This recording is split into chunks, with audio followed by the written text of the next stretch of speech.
जय श्री कृष्णा दोस्तों। अक्षय तृतीया आने वाली है। अक्षय तृतीया के दिन पूजन करने के लिए हमें कौन कौन सी सामग्री की आवश्यकता पड़ेगी, आज इस वीडियो में हम लोग जानेंगे।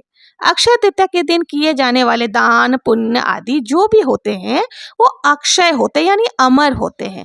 कहते हैं पीढ़ी दर पीढ़ी तक इसका पुण्य फल हमें प्राप्त होता रहता है। अक्षय तृतीया के दिन कई तरीके से पूजन किया जाता है, यानी कि सरल तरीके से, पारंपरिक तरीके से, सारा तरीके से पूजन किया हुआ मेरे चैनल पर अपलोडेड है। आप लोग वहां से जाकर के देख सकते हैं। आज के दिन से ही लड्डू गोपाल जी की चंदन यात्रा भी शुरू हो जाती है। बहुत ही पावन दिन होता है। तो पारंपरिक तरीके में कौन कौन सी पूजन सामग्री हमें चाहिए होगी वही देख लेते हैं। देखिए, सबसे पहले हमें एक घड़ा, क्योंकि अक्षय तृतीया के दिन मिट्टी का जो घड़ा होता है उसमें जल भर करके दान किया जाता है, बहुत ही अच्छा फल देने वाला माना गया है। तो हमें यहाँ पर एक एकदम कोरा घड़ा, यानी कि बिल्कुल नया घड़ा आपको ले लेना है।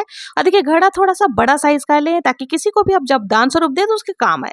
इसके साथ ही 4 और लोटे हमें ले लेने हैं। किसी भी धातु के आप ले सकते हैं, पीतल, तांबा, या फिर आप जो भी धातु के भी ले सकते हैं। अगर नहीं है तो दिवाली के समय इस तरह के मिट्टी के कुल्हड़ आदि आते हैं, तो इस तरह के कलश भी लेकर के आप पूजन कर सकते हैं। तो मतलब टोटल हमें 4 और एक बीच में कलश रखना है, तो 5 कलश हमें चाहिए होगा। तो इस तरह के आपको छोटे छोटे 4 लोटे या कलश ले लेने हैं।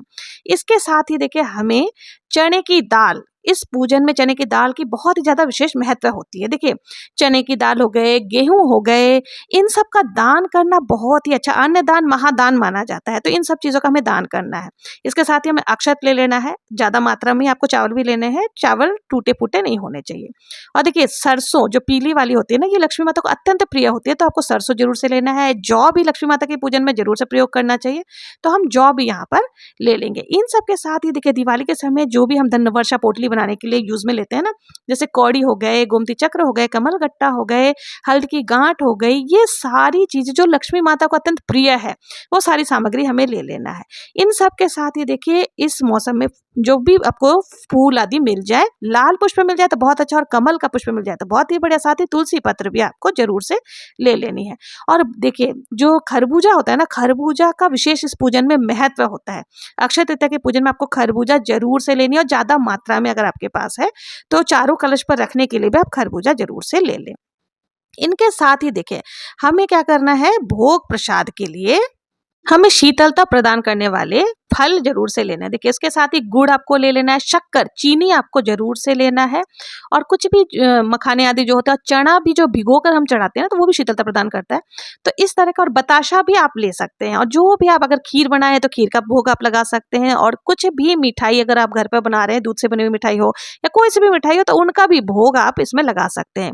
यथासंभव दक्षिणा आपको जरूर से समर्पित करनी, क्योंकि देखिए, कितनी भी हम तैयारी कर ले, पूजन में कुछ ना कुछ कमी रही जाती है, तो दक्षिणा जो है वो उसको पूरा कर देती है। इन सब के साथ ही देखिए, हमें ये जो होता है लक्ष्मी माता के पूजन, इसमें विशेष रूप से की जाती है। तो हमें एक यहाँ पर लक्ष्मी माता के और साथ ही श्री हरि विष्णु की दोनों के जोड़े से तस्वीर हो वो ले लेनी है। साथ ही गणेश जी का आप जिनके रोज पूजन करते हैं वो ले सकते हैं, नहीं तो सुपारी में कलावा लपेट करके गणेश जी बनाकर उनकी भी पूजन कर सकते हैं।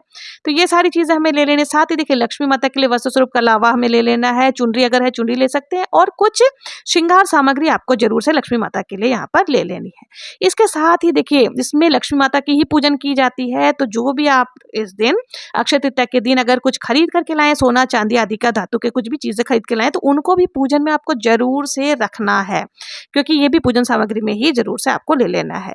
और देखिए, ये थी सारी सामग्री। और इस सीजन में क्या है कि आम वगैरह जो भी ऋतु फल होते हैं ना, शीतलता प्रदान करने वाले फल हो गए, जैसे खीरा हो गए, ककड़ी हो गए, ये सब भी काफी मात्रा में मिलते हैं। तो अक्षय तृतीया के पूजन में अगर आप आम का भी दान करते हैं तो बहुत ही अच्छा है। तो आप यहाँ पर आम, जो भी ऋतु फल आपको मिल जाए, केला हो गए, आम हो गए, और साथ ही खरबूजा तो हमने पहले ही ले लिया था, खीरा, ककड़ी, मतलब जो भी आपको शीतलता प्रदान करने वाली चीजें हैं वो सारी चीजें आप ले सकते हैं। और देखिए, इस दिन जो है ना, छाता का दान भी किया जाता है, पंखे का दान किया जाता है। अगर आप बहुत ही ज्यादा सामर्थ्यवान है तो आप देखिए, वाटर कूलर आदि होते हैं, इन सब चीजों का भी दान किया जाता है।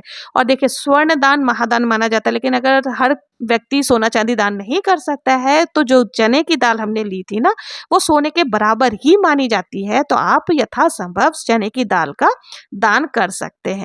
देखिए ज़्यादा कुछ नहीं ना, तो एक पंखा, जो बाँस के पंखे होते हैं ना हाथ से जिससे झेलते हैं, बीजड़ा जिसे कहते हैं, तो पंखा हो गए, छाता हो गए।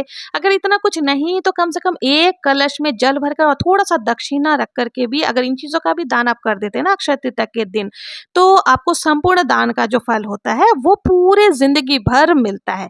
कहते हैं ना पीढ़ी दर पीढ़ी इस दान का फल हमें प्राप्त होता है।